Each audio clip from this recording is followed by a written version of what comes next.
మరి గత కొన్ని వారాలుగా వాటర్ షెడ్ నిధుల నుంచి మంజూరైన నిధుల నుండి మరి కోనేరు చెరువు అభివృద్ధి పనులు ప్రారంభించడం జరిగింది. చాలా సంతోషం. మరి ఈ అభివృద్ధి పనులు చేసిన కాంట్రాక్టులు ఎవరైతే ఉన్నారో వాళ్ళకి మేము ధన్యవాదాలు తెలియజేస్తున్నాం. చాలా నీట్గా శుభ్రంగా కట్టబోయటం అన్నీ కూడా చేశారు. అంతా బాగానే ఉంది. మా అనుమానం ఏంటంటే గతంలో గ్రామ పంచాయతీ వారు ఈ చెరువుకి పాట పెట్టడం ఇవన్నీ చేయడం జరిగేది. అసలు ఈ చెరువు గ్రామ పంచాయతీకి సంబంధించిందా, ఇరిగేషన్ డిపార్ట్మెంట్కి సంబంధించిందా? First point. రెండోది, ఈ చెరువు యొక్క విస్తీర్ణం ఎంత అనేది ముందు తేల్చాలి. ఎందుకంటే ఈ రోజున రియల్ ఎస్టేట్ వ్యాపారాలు విపరీతంగా భూమి ధరలు పెరిగిపోవడం జరిగింది. మాకు అనుమానం ఉంది మా పార్టీ తరఫున, ఈ చెరువు విపరీతంగా ఆక్రమణలో గురైందనేది ప్రజలు చెప్పుకుంటున్నారు. అసలు విస్తీర్ణం ఎంత అనేది ముఖ్యంగా అధికారులు తేల్చాల్సిన అవసరం ఉంది. ఏదో నిధులు వచ్చినాయి అభివృద్ధి చేసాం అని చెప్పడం కాదు. ఇది కనుక ఆక్రమణకి గురైతే చాలా అవినీతి కోట్ల రూపాయల్లో జరిగినట్టు. ఈ రోజున విసనపేట మరి పరిధిలో ఎక్కడ చూసినా సెంటు 10 లక్షలు 5 లక్షలు ఈ విధంగా రియల్ ఎస్టేట్ వ్యాపారాలు దందా నడిపిస్తున్నారు. కాబట్టి అధికారులు తక్షణమే మరి దీన్ని సర్వే చేయించాలి. ఫస్ట్ సర్వే చేయించాలని వైఎస్ఆర్ కాంగ్రెస్ పార్టీ తరఫున డిమాండ్ చేస్తారు. మూడవది, చింతకుంట చెరువు నుంచి వాగుదారి అనేది పంట కాలువ అనేది ఉంది.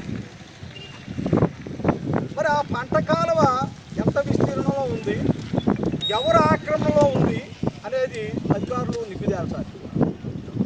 మా చిన్నతనంలో మేము 10వ తరగతి ఇంటర్మీడియట్ చదివే సందర్భంలో ఆ శ్రీరామ్ థియేటర్ ఎదురుగా ఒక వాగుదారు ఉండేది నీళ్లు పోవటానికి.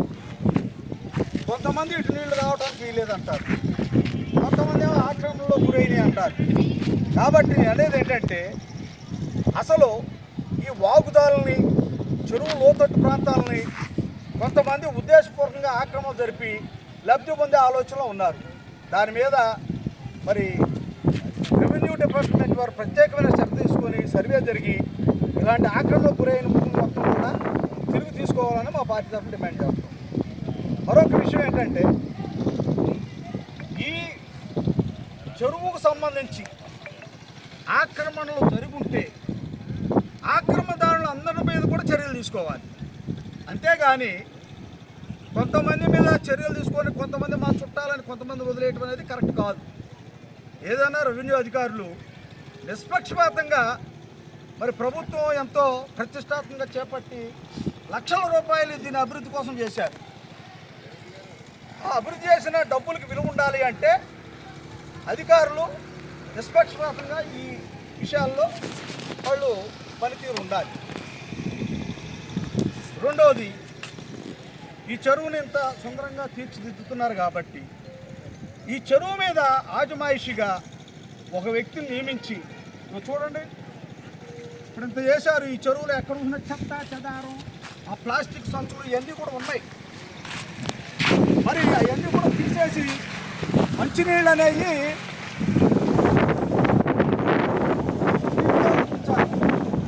మరి ఇంత అభివృద్ధి చేసిన ఇంత చెత్త చెదారం, ఈ ప్లాస్టిక్ ఇవన్నీ ఉంటే ఉపయోగమే ఉంది. ఈ డబ్బులు వెచ్చించిన ప్రభుత్వం ఉపయోగం లేదు కదా.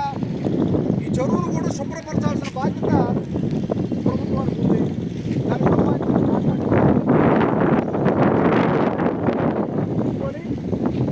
ఈ చెరువు మంచిగా ఉండాలన్నా ఇతర వాహనాలు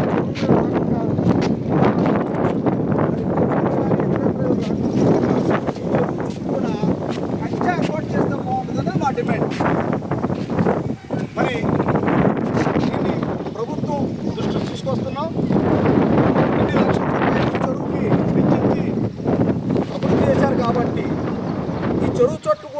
కంచె ఏర్పాటు చేసి ఒక వ్యక్తిని ఎవరికైతే ఇరిగేషన్ డిపార్ట్మెంట్ వాళ్ళ యొక్క ఆధీనంలో ఉన్నా, పంచాయతీ ఆధీనంలో ఉన్నా, వాళ్ళు మెయింటెనెన్స్ కోసం ఒక వ్యక్తిని పెట్టి గౌరవేతనం 1000-2000 రూపాయలు ఇస్తే అతను మరి చూస్తూ ఈ చెరువుని జాగ్రత్త చేయడానికి అవకాశం ఉంటుంది.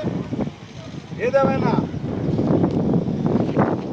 మళ్ళీ ఏదో తూతు మంత్రిగా కాకుండా ఈ చుట్టుపక్కల నివసిస్తున్న